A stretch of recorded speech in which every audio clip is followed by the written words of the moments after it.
बम वैद्यनाथ गौरी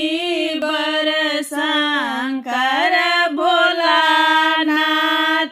गौरी बर शंकर चाकर राखू यो बाबा नौकर राखू यो बाबा चाकर राखू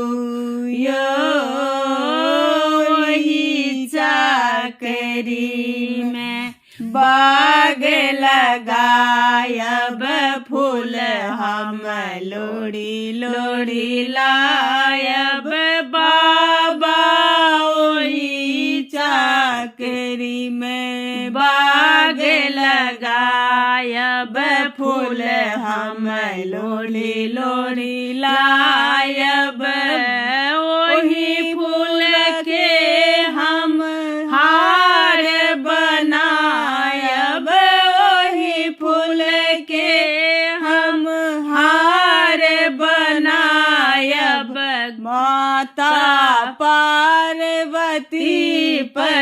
पहिरायब बाबा चाकर राखू यो बाबा नौकर राखू यो।